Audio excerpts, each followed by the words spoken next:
So the meeting lasted 1.5 hours. The aim is to move ahead, set the political environment right, then governance. They found common ground, moved from stated positions. Chalana hai is what Mufti Mohammad Saeed said. And the government has just released pictures of that meeting between Prime Minister Narendra Modi and Mufti Mohammad Saeed. And there was a warm hug inside 7 Racecourse Road as the two leaders met and discussed the road ahead. I want to quickly bring in headlines today is Brijesh Pandey, who joins us from outside 7 Racecourse Road. I also want to bring in Rajdeep Sardesai, a consultant editor, for more on this. Brijesh, you spoke to Mufti Mohammad Saeed. What about the stated position so far? What's he saying about that? And what will the new government look like in Jammu and Kashmir? Well, Mufti Mohammad Saeed clearly steered away from any controversial questions. Constant asking, despite repeated questions being asked about Article 370 or AFSPA, he just brushed it aside and he said, these are non-issues.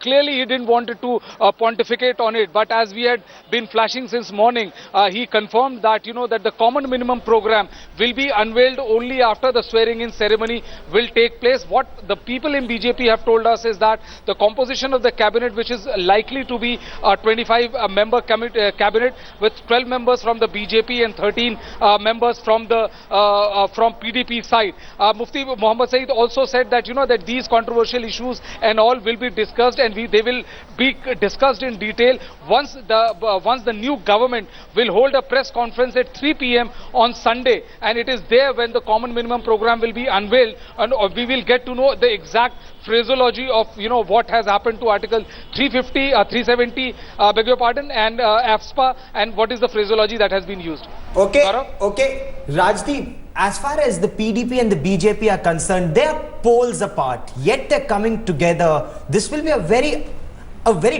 difficult alliance to take forward. It will be a difficult alliance, but Gaurav, this is the remarkable nature of Indian democracy. The verdict of Jammu and Kashmir has forced two parties, which, as you rightly say, are ideologically apart, to come together.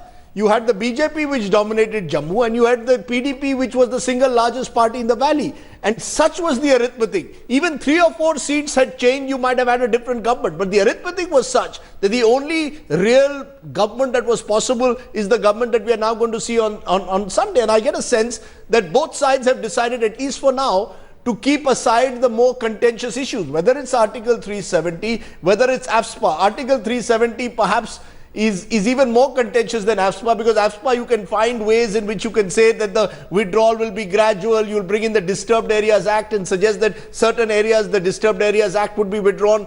So on how you deal with Article 370 is perhaps similar, Gaurav, to how the BJP dealt for a long time with Ram Mandir in the 1990s, when it was their core issue, but you kept it on the back burner. Similarly, with Article 370, the BJP will have to respect the special status of Jammu and Kashmir without perhaps explicitly, as the PDP wanted, giving a written commitment that we are committed to Article 370. I don't think the BJP will go as far as that, but clearly they found some middle ground, because that's the nature of the democratic verdict which Jammu and Kashmir threw up. And in a way, you could call it opportunism. On the other side, you could call it an opportunity. Opportunity for Narendra Modi, who's had this image in a sense of being an minority, anti-Muslim leader. Here you've got a situation where the valley, with a Muslim majority, is going to have a BJP in a power-sharing arrangement. If it works, Chief Minister, if it works, it will be to the advantage of Mr. Modi. He will then come across as statesman-like, and it will be a huge reach out. So I think this is a great opportunity for Mr. Modi and for Mufti Mohammad Saeed also, who in certain quarters in the Delhi establishment and beyond has been seen to be extremely soft on militants. And this is an opportunity for him also to say that, look, nation comes before any other interest. So I think it's a great opportunity for both.